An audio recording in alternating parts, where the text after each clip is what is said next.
Hello Team Authentic all over the world! We're still here in Ulaanbaatar and in this episode, mas kikilalanin na natin ang Mongolia.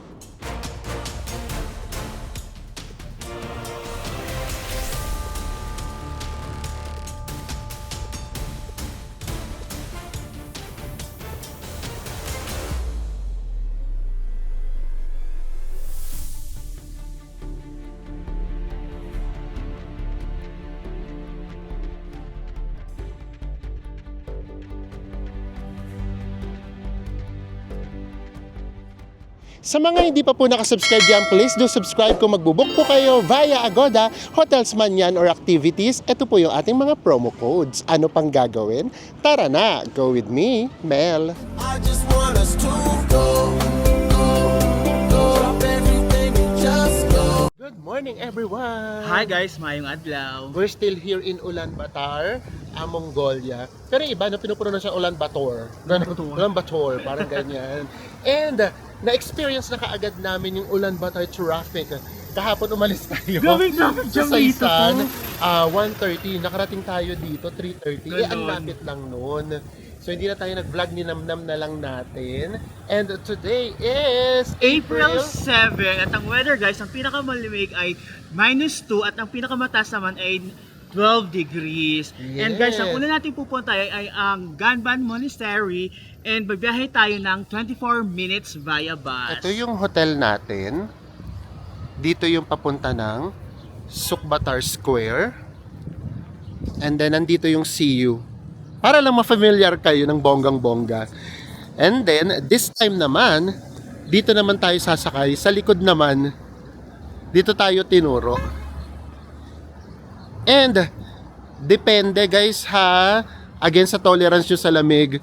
Ako atapang-atao, nagbawas na ako ng heat tech sa pantaas kasi naka-puffer jacket naman. Guys, may mga museum dito pero yung pupuntahan natin mamaya ay yung National Museum nila. Yes. So kayo, kung mahilig talaga kayo sa history, tuturin nyo lahat ng museum. And then yun yung ilalas natin doon sa Sukbatar Square kasi doon naman yung malapit sa amin.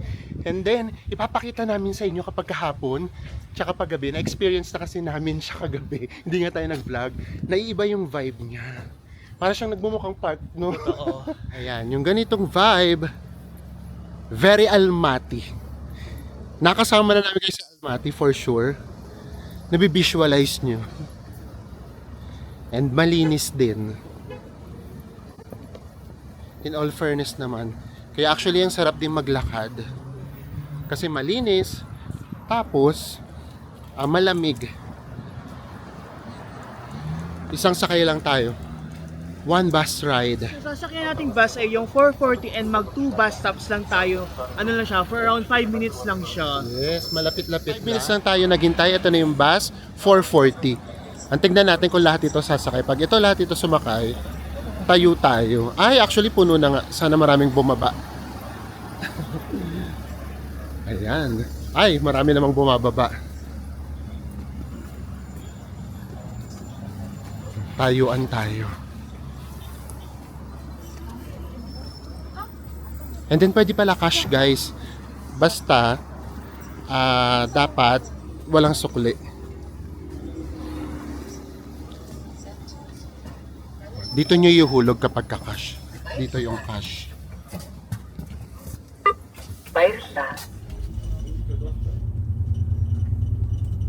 Nakababa na tayo sa bus stop.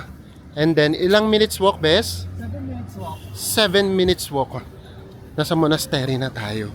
And then from here, ito yung sinasabi namin sa inyo, kung meron namang budget, nandito yung Holiday Inn. Mas malapit naman kayo sa monastery, pero medyo malayo-layo to sa Sukbatar Square. Actually, pag tinignan nyo yung Mongolia, itong Ulaanbaatar, hindi siya pa ganun ka-develop. Ayun, tingnan nyo, may mga bahay dito. At dyan pala tayo papunta. Estero nila dito. Oo, oo nga. Tignan nyo yung estero. Nag-yellow. Oh. Ay, ano ba yan? Nakuryente na naman ako. Nag-yellow and medyo makalert. Ito din, oh. Tara, dito pala tayo pupunta. Mukhang pa-desert tayo, bes. May akyat ulit. Alam niyo naman, kakambal na natin tong hagdan. Forever na natin tong kakamba. Ito ang ating kakambal sa Uma. Ang hagdan. Pero ibig sabihin, pag umakyat tayo, meron naghihintay na magandang view. Yun na lang yung iniisip natin. Ito, mga local houses. Hindi pa siya ganun ka-developed. Kahit yung kalsada. So, kaya sa mga nagsasabi na polluted yung Ulaanbaatar, actually, hindi mo siya makikita. Ang lalaki ng mga abibi. Makikita mo yung pagiging polluted niya dahil sa mga sasakyan. Kasi yung mga sasakyan, grabe yung alikabok. Ayan o. Lalo na kapag kaputi. Makikita niyo yan. Parang common na. Di ba? May hingal. So ayan. Ayan talaga yung palatandaan na medyo polluted nga sila. Nandito na tayo sa Dagandan Monastery. Pero dito muna tayo. Parang gusto kong tumakbo para lumipad sila. Charot. Napagalitan daw tayo. Iconic. Lakad ka, bes. Alam mo namang hindi natin pinapalagpas yung mga ganyan. O, sanay sila sa tao. Hindi sila umaano. Hindi sila lumilipad. Pero pag tumakbo ako, lilipad sila. 1, 2, Uy! Pasok na tayo. Parang basa nga namin may entrance, no? O, tignan muna natin kung magkano yung entrance fee. Pasok na tayo sa Gandan Monastery. Or, tinatawag to na the Great Place of Complete Joy. Ito daw yung most significant religious and cultural center in Mongolia. And it served as the spiritual heart of the country's Buddhist heritage. Actually, medyo maliit lang naman siya. Ang maganda ngayon, parang may ceremony. So, tignan natin kung pwedeng pumasok sa loob. But, hanapin muna natin kung saan tayo magbabayad. And ito nga yung isa sa mga sinasabi namin sa inyo. Kapag pupunta tayo ng mga churches, mosque, and then monastery, kapag ka merong mga ceremony na hindi mo naiintindihan, Totoo kasi hindi mo siya naiintindihan pero mas tagus siya sa pakiramdam. yes, Ganun. may ganun siyang certain Feelings, feelings. So tignan natin kung mawi-witness natin yung ceremony nila.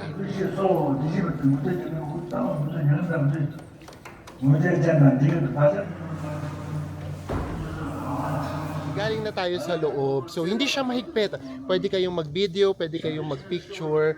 So basta wag na lang siguro magsalita para hindi tayo makaabala. And ang nakakaloka doon, merong nagpipray. As in, taimtim na nagpipray sa gitna. Tapos ano yung nasa paligid? Mayroong mga coffee shop, may mga restaurants, may ATM, di ba? Yes. Tapos pinabasa pa kami, merong radio station sa baba at saka TV station sa baba. So ganoon siya, parang naging commercialized din. And then, ikot pa tayo dito sa paligid. Para kasi siyang complex. As in, sa isang lugar, marami siyang temple. Dito naman tayo sa kabilang side. Ay, eto, mas maganda dito. Eto yung dating niya, as in temple na.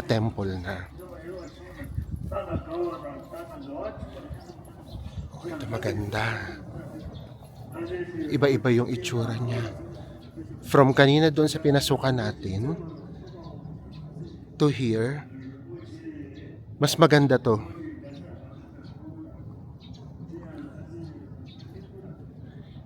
Kung mahilig din kayo sa Instagram, eto, for tourist Instagrammable siya.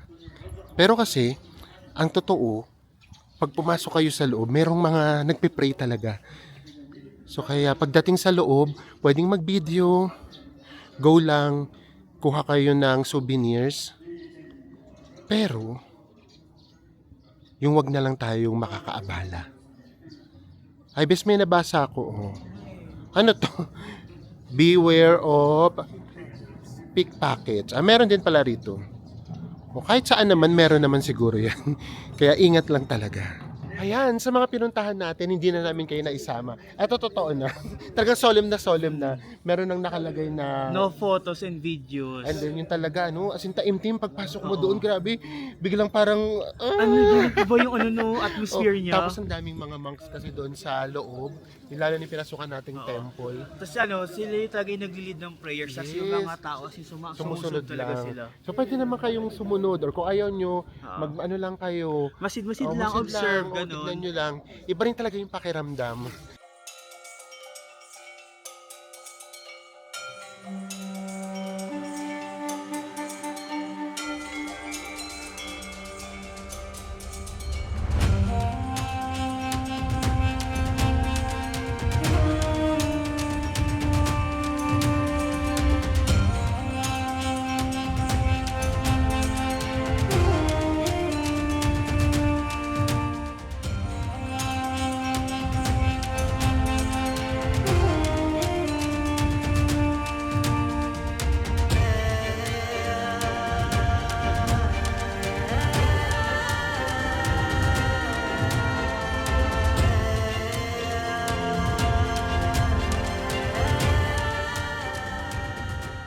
Ay, oo nga pala. Baka just in case lang kasi may mga magtatanong, yung nga palang pagpapalipad ng drone, ang number one rule dyan, magpaalam Paalam kayo. talaga. For example, nasa private kayo na lugar. For example, itong monastery.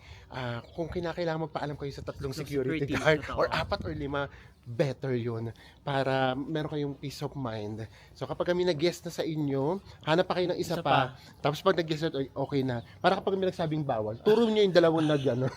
Hindi ganun talaga. Pero pakiramdam ko naman kasi may rules naman sila. Once Yes. sinabi yung rules, sinabing bawal yung drone, Yes. pangkalahatan na yun. Yes, so ganun. Kapag kasi nag-search kayo online, merong magsasabi bawal. Tapos yung pala pwede. Meron din naman makikita tayo, nagpapalipad ng drone, yung pala bawal doon. So yun yung general rule namin. Lagi kami nagpapaalam mismo doon sa lugar na mapapalipatan natin ng drone. We are back at Sukbatar Square. Mag-museum na tayo. And then guys, isa pa pala sa mapapansin natin, kapag nandito kayo sa Ulaanbaatar, ang laki ng influence or siguro ng market nila na Koreans. Kasi grabe, ang daming CU. Tapos ano isa, Bes? GS25. GS25 na supermarket. Tapos ang dami ring Mga Korean street food. Korean street food at restaurants. Ang maganda nga dito, kahit pa paano, lagi silang merong mini park. Yung sa gitna ng city, meron kayong malalakaran na ganito. Ayan. Dito pa. So mamayang gabi, mamayang hapon, marami nang maggaganyan yung cart na yan or yung, ano ba tawag sa atin ito? Sa atin kasi ang tawag nito, sidecar. So mamayang gabi, marami yan. So yan, kapag ka ganitong vibe, sorry naman, talagang ang maiisip nyo kaagad Almaty. Tapos napapaligiran din siya ng mga bundok. So ang pupuntahan nating museum, Ay Mongolian National Museum. yes, para mas makilala pa natin ng very light ang Mongolia. And nandito na nga tayo sa Museo Nacional de Mongolia or Mongolian National Museum. Tignan natin kung pwedeng mag-video sa loob. Kung hindi, carry lang. Gusto lang namin magbasa-basa ng history para kahit papaano mas makilala pa natin ang Mongolia. At ano yung napansin mo, Bes, sa driver's seat? Isa pa pala. Ang gulo ng driver seat dito nila, guys. Meron nasa kaliwa, meron nasa kanan. Yes, baka depende kung anong kotse yung model. Baka, oo. Tignan natin. Ayan, ang dami namin na-discover na kahit papaano.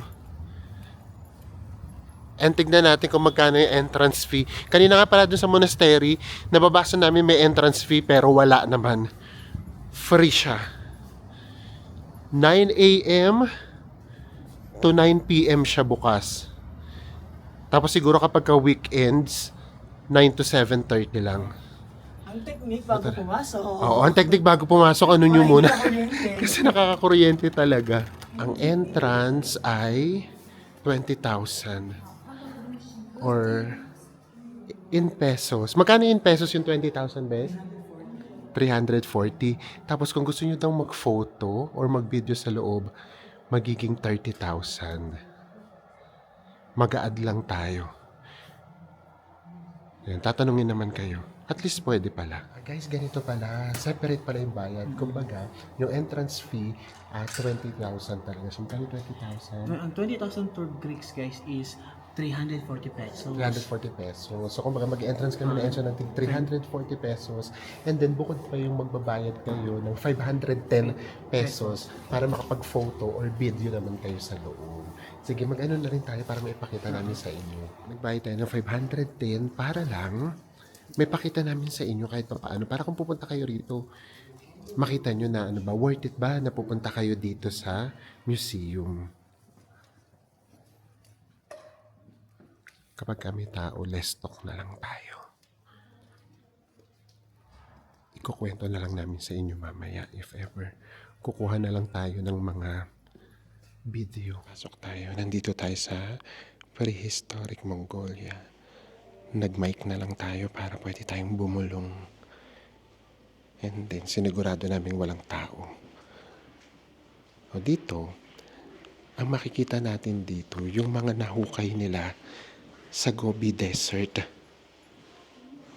na mga stone na 30,000 to 40,000 years old na. Ito namang mga jar.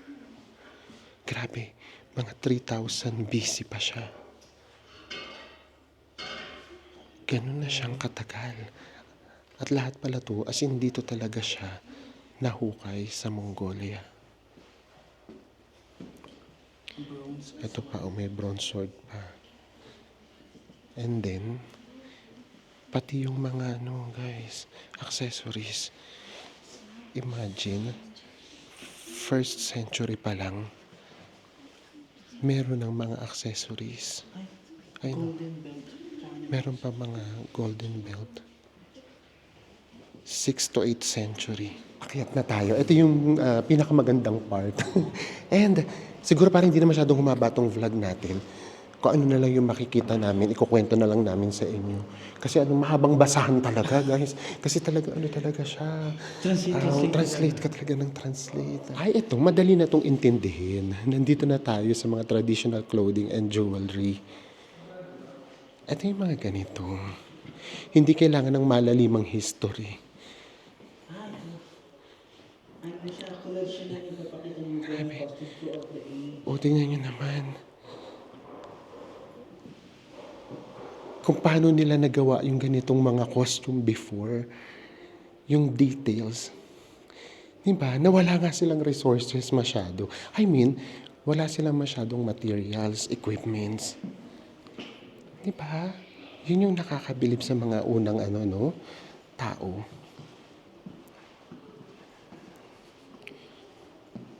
Ayun yung mga damit nila.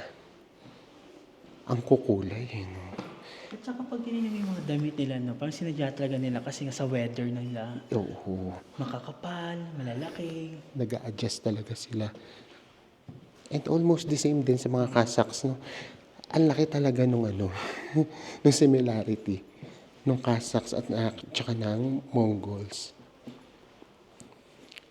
Ito naman yung mga accessories. Imagine nyo kung gaano kakapal yung mga damit nila. Mabigat na yon. Tapos yung may accessories pa sila na pagkabibigat din. Ito necklace. Hair and necklace. Ito itsura niya kapag sinuot na. Oo, grabe. Diba?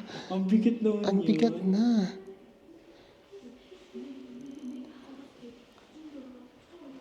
Ito pa. Grabe yung mga earrings. Pagkalalaki. And ito yung for us, interesting. Ito naman yung Mongolian traditional ger or yurt. So dito sila nakatira before. And imagine, usually makikita natin to sa mga desert. paano nila nagawa na pwede sa init and then pwede sa lamig. Although yung iba naman, sinasabi na kapag ka daw, winter, lumuluwas daw yung iba rito sa Ulaanbaatar kaya maraming tao. Tapos ito naman yung ginagamit nila sa agriculture. Ito yung mga interesting kami kung paano nabubuhay before yung mga sinauna. Can you imagine? Dito sila bigas. Nagpa-fry ng bigas. Oh, Kumbaga pinafry yung nila bigas. palay, oo, tawag dyan, Okay. grain fryer. Okay, yung kumbaga sa atin ngayon, ano ba yung tawag na ngayon sa atin yun? Yung binabalatan na yung pala. Ito naman yung mga kasangkapan nila. Copper teapots. Tapos, ito naman yung mga drinking bowl nila. Baka depende rin sa sa kalagayan sa buhay. Kasi yung iba, mga metal na at magaganda. Yung iba naman, wooden pa. Ito mga wooden cups naman. Now, daanan lang natin ng very light. Yung political history naman ng Mongolia. So, mula 1921 hanggang 1990, sakop sila ng USSR. And then, nabigyan sila ng freedom noong 1990. And, eto napaka-historic kasi noong 1991, nabigyan na sila ng sarili nilang passport. National passport. Yes. So, kumbaga, ito na yung time na kinilala na yung Mongolia ng buong mundo. Hindi na namin masyado i-discuss yung politika. Kasi masyado yung baka magkamali pa kami. Kung ano na lang yung nakikita namin. Basta tayo. Uy, lagpas isang oras din yun na. Kasi nga, Oo. naubos yung natin kakatranslate. So, Pero ayan. maganda rin naman yung-translate tayo kahit pa paano kakaroon talaga ng idea. Yes. So, worth it ba siya? Yung binayan natin, 340 pesos for the entrance fee. Worth it yun. Ang hindi worth it, yung magbabayad kayo ng 500 plus for videos or photos. Tayo naman kasi ginawa natin yun. Siyempre, hindi naman lahat makakapunta pa dito. Hindi naman lahat may planong pumunta dito. So, kahit pa paano, mabigyan namin kayo ng idea. Pero kung kayo, personal naman yung punta nyo rito, wag na kayo mag-video, wag na kayo mag-photo. Hindi worth it yung ganong kalaking Mag-translate na lang kayo, guys. Translate na lang. And then, ang dami nyo namang matututunan. Katapat na katapat ng museum, very much dating nito, Japan. May Torii Gate. Tapos, ito ang nakaka-Japan talaga yan. Yoshinoya! Hindi, nakakaagos siya ng pansin kasi ang ganda ng kulay nitong building. Hotel pala siya. Tapos, mga restaurants sa baba. Tapat na rin to ng Sukbatar Square. Ang ganda. Tignan nga natin yung Yoshinoya kung same yung menu siya. Wag na, parang tinatawag ako eh. Baka bila mo pa dine-in sa Yoshinoya. Ay, papasok pa sa loob. Ito, mga ganitong oras. Uy, oras ng kain, wala masyadong tao. Oo, 9 a.m. to 9 p.m. So, kakain kami dyan, di na lang namin sa inyo ipapakita siya. Ganda, oh. Lagi kang may park sa gitna. Kumbaga, ang ingay ng mga sasakyan, pero pagdating nyo sa gitna, meron at meron kayong makikita na pwede kayong magpahinga. Siguro nga Japanese-inspired tong lugar na to. Itong park na to. Ayun yung museum. Pero maliit na area lang naman siya. Ganda lang. Photogenic and Instagrammable. We are back at our hotel. So dito lang din, marami na rin ditong restaurant sa paligid ng hotel natin. Yung hotel natin may restaurant. Oo. Pero hindi tayo dito kakain. Guys, kasi kahapon, habang naghahanap tayo ng ATM, kami nadaanan ng mga restaurants na sure kami ni Mel, doon kumakain yung mga locals. So doon tayo kumain. Kasi pakiramdam namin mas mura doon. Ito yung hotel natin. And meron din restaurant yan sa baba na never pa namin nakita kung ano yung menu. Sa mga susunod na araw na, ito rin pala restaurant tong katapat. Pero hindi tayo dito. Labas lang tayo ng very light. Doon tayo sa main road. Main road! Ito yung CU. Tatambayan natin yan one of these days. Kasi marami pa naman tayong free time. Meron pa tayong 5 days. Actually, kahapon, tumambay na kami. Mamaya, pakita namin sa inyo kapag pabalik tayo ng Sukbatar Square. Dito tayo kakain. Labas lang tayo dito sa main road. Pero kapag maraming tao, wag na nating i-vlog. Kasi parang maliit na space lang siya eh. Dito yung hotel natin, dyan tayo nang galing. And ito yung restaurant. Kaya lang sumilip na kami, maraming tao. So hindi na natin i-vlog. Yung pagkain na lang mismo, yung ipapakita natin sa inyo kung ano yung mapipili namin. Ito yung order ko. Grilled pork daw siya. And it's 323 pesos. Bango! At ito naman yung kay Enzo. Teriyaki. 255 pesos. And then meron na siyang kasamang salad. And then meron pang rice. Ayan. So malaki naman yung servings. And we are back at our hotel. In all fairness sa pagkain natin, no? Grabe yung pagkain guys, yung chicken ang sarap. Tapos meron pa siya kasamang mga side dish. Yung sa akin din ang sarap. So ito, yung Mongolia, ito yung for meat lovers. Lahat ata ng klase ng meat meron sila dito.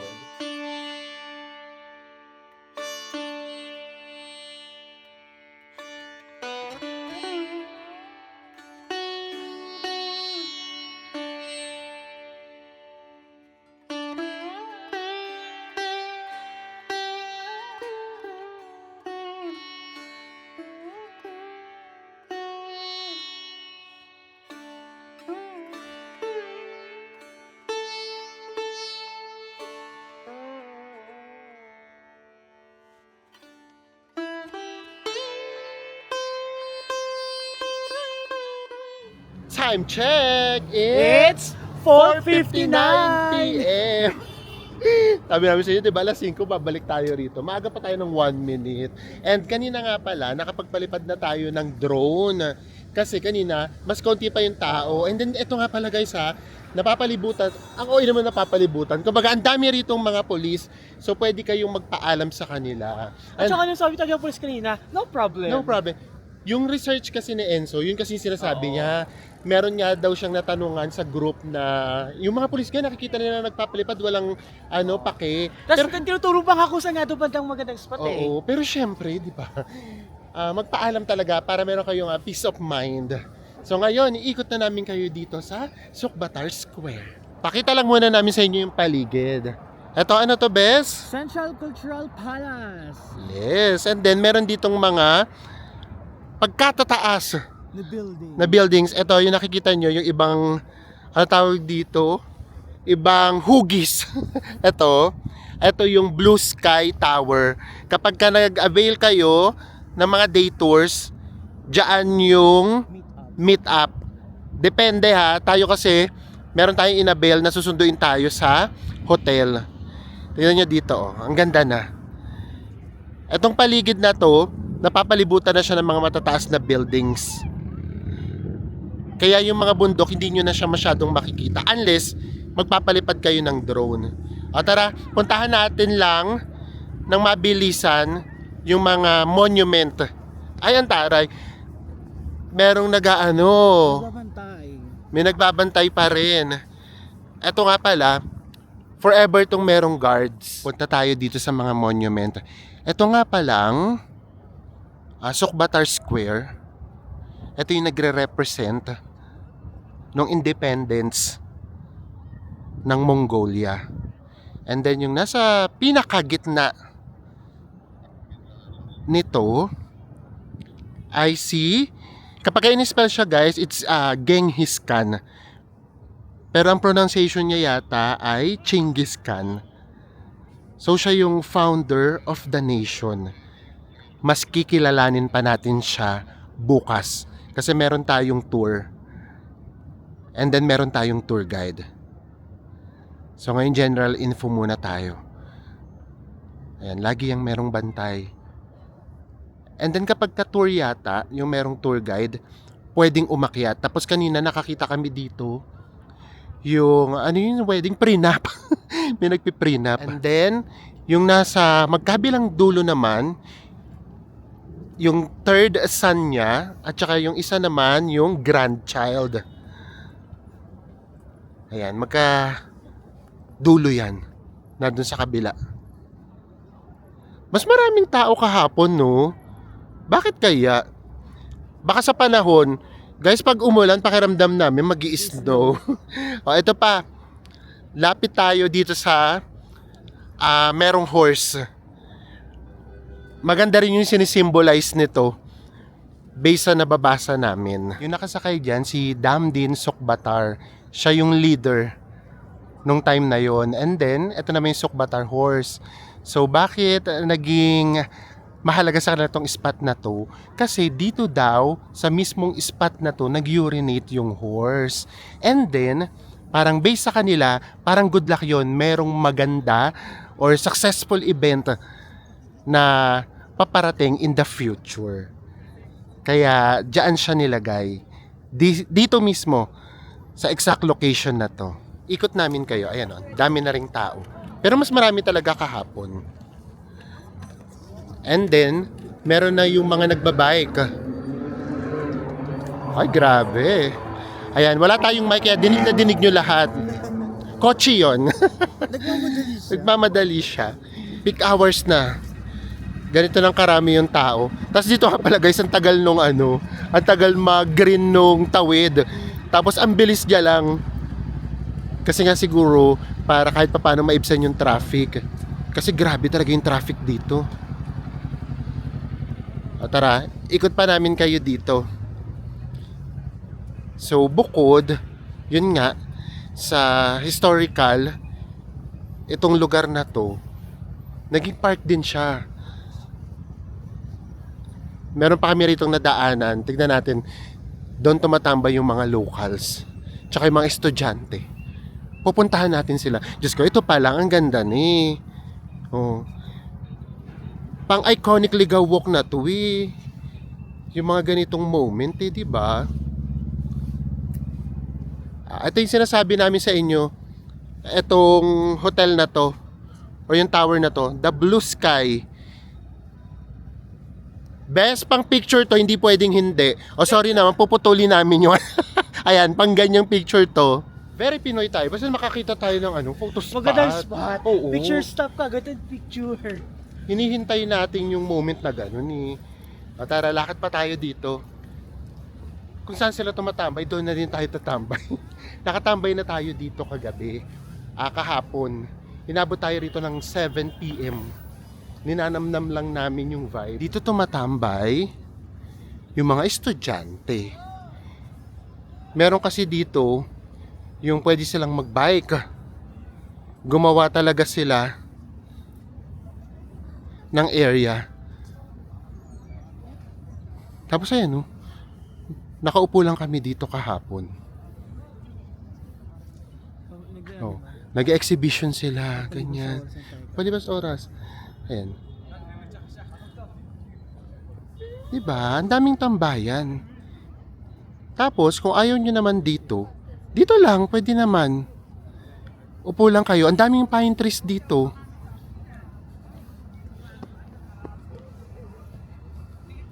Ayan. Dito, pwede. Diba? Nasa gitna ng city pero merong pa-park. Kaya, ang sarap ding tumambay. Okay, so tignan nyo yung mga white na na sasakyan. Kung gaano sila kadusing. Pwede kang magsulat. Ito pa, At saka dito nga pala, guys. Walay din silang pakisa, pedestrians crossing or lane.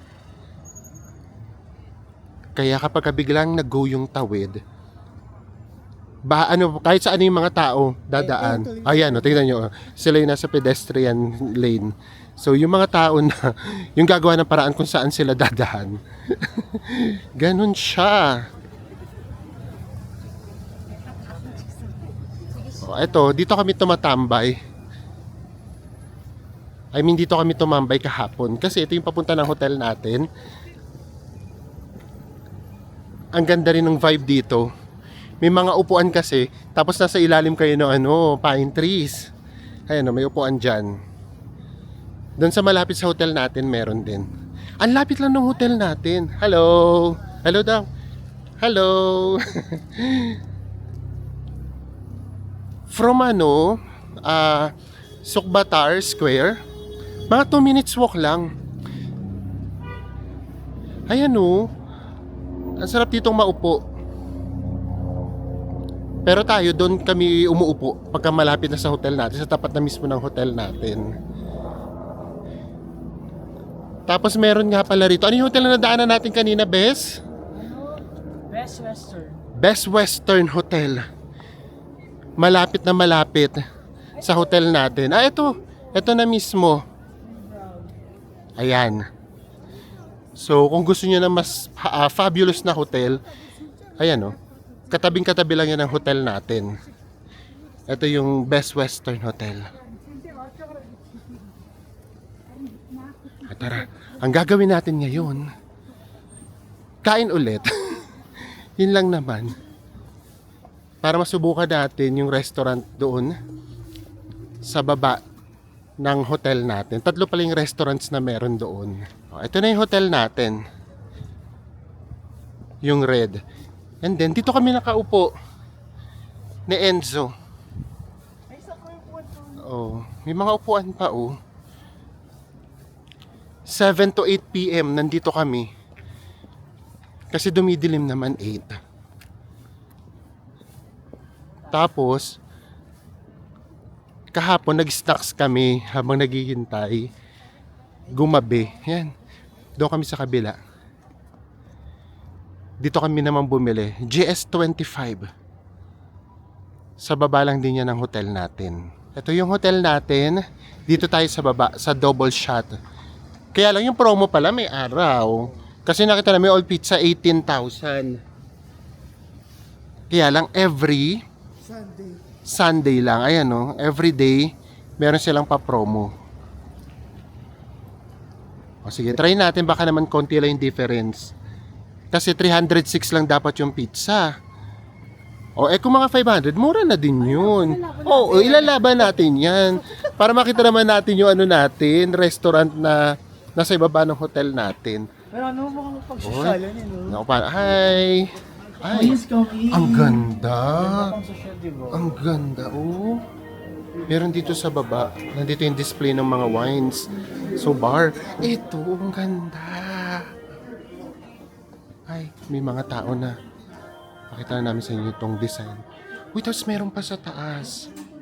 Ito pa, dito. Dito tayo. Meron pa dun sa 3rd floor. Dito na lang tayo. Ayan, meron ditong pa-couch. Ganda. Ay, go tayo dito. Grabe, ang ganda ng interior. Ganda. Pati yung kulay. Ang ganda rin ng couch. Sa labas kasi hindi siya masyadong kita. Kasi Okay rin na yan. Ilalaban natin to kahit 800 yung pizza. Guys, ito yung menu. Yung 25,900 nasa 440. Pero ito yung nakakaloka. Ito yung tatakbuhan natin pag nagkataon. Yung 66,900. 1,100. Ay, hindi yan. Hahanap tayo ng pasok sa budget natin. Ganun yung mga presyuhan.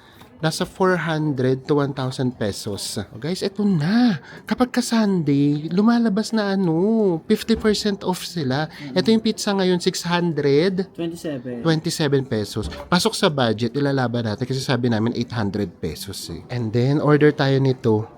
Ito yung beef panini. Kasi 12-hour cooked beef brisket daw to. Para matikman natin kung malambot na malambot talaga. Magkano to, Bes? 338 pesos. 338 pesos lang. Carry na to. Umorder na nga rin pala tayo ng apple juice. Magkano to apple juice? 339 pesos. 339 pesos for 1 liter. Okay rin na yan. Hintayin lang natin yung foodang para maipakita namin sa inyo yung servings niya. Thank you. Ito na yung beef panini. Yung niya, service niya, carry naman na. Servings lang Oo. Oo. Service na pang ganun talaga. Tapos meron naman siyang fries. Parang barbecue yung niya, Flavor. Yung flavor. Ay guys, umaapila. Binuksan ko kasi kanila, yun ako, ako magbububungkal. Eh grabe naman pala kasi yung beef. So carry na din. Ang kapresyo niya yung parang mga Burger King. O carry na para sa servings. Ay talagang siya talaga. At hindi siya tipaki, as in slices of beef. So, kung yung beef yung pag-uusapan, carry na yung servings. Yung apple juice na tikman na namin, masarap pa in fairness. Tikman naman natin yung beef. Kamusta? Ito yung 17 hours. Slow na cooking. In-expect ko sobrang lambot. Pero hindi, itsura pa lang hindi eh. Hindi siya ganun kalambot, pero hindi naman siya yung matigas. Kaya lang. Kaya ang sarap niya. Ito na yung pizza natin. Sa atin, ang ka-size niya, large pizza na. In order natin ay cheese. Tingnan natin cheese. Oh, ang taray. Oh. Itaso pa na. Oh, ayan. Oh. Oh, pati pizza titikman na natin. Para after namin tikman, Kakain na tayo. kainan na. Tikman nga natin. Grabe. Tignan yung cheese. Oh. Oh. Lumalaban, matapang. Kumusta? Sarap. Parang may lasa siyang alak. Hindi naman. Ay, margarita, gano'n. Hindi naman to. Baka dahil sa cheese kasi matapang Masarap yung to cheese nila. Masarap talaga to mainit. At dahil dyan, alam nyo na, enjoy na namin tong foodang. And then mamaya na tayo ulit magkita-kita kapag nag-recap na tayo. Sarap, no? Sarap. And tapos na tayo, guys. It's 7:30. Tignan nyo naman. Ngayon pala nag-subject nyo. Oo, apakaliwanag pa. So dito kami nagpapadilim. Uupo na kami dito. And then by this time, ang dami pang dumadaan.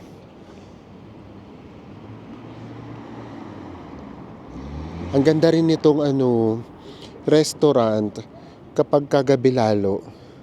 Ayun, hindi kasi kita yung loob kaya hindi namin nakita kahapon na maganda pala siya sa loob. Ang nakikita lang namin yung mga ilaw. So kapag bumukas yung mga ilaw niya, ang ganda niya din. So, sasagutin natin yung tatlong tanong about Ulaanbaatar. Kasi kapag sinerch nyo nga Ulaanbaatar, yun talaga yung lalabas. Unang-una, Traffic ba dito? yes. Yes na yes. Na-experience na natin siya kahapon pa lang. Kanina pa lang. Grabe dito yung traffic, Yung traffic guys. talaga. So yun nga, kung talagang magdi-DIY kayo, magsimula talaga kayo ng mas maaga, mas okay.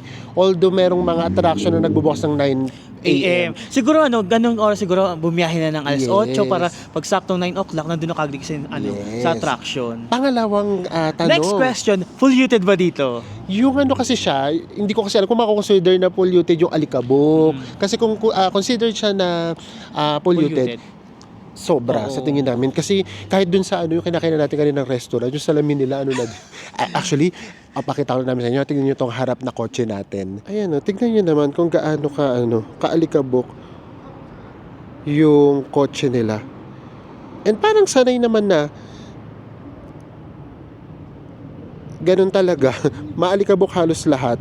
And then guys, nung pumunta tayo sa Zaizan Hill, may nakita tayo ng mga factory na as in may mang-usok talaga silang nilalabas. So yun, yes, pakiramdam namin, polluted talaga siya. Yung iba nga actually, they are wearing face mask. And then, ang last na tanong, Malamig ba dito sa Mongolia?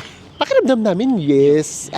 Kung hindi man ito, kasi kapag sinearch mo, ito talaga yung sinasabi talaga na coldest capital in the world. So kung hindi man, baka nasa top 3 to. And mafe-feel mo siya kasi by this time, hindi na to winter ha, pero yung niya, yung lamig niya, pang winter. Kaya sinadya rin talaga namin na wag pumunta rito ng January, February. Kasi nga baka hindi nga natin ma-enjoy. Kasi minsan nagma-minus as up to minus 60 degrees.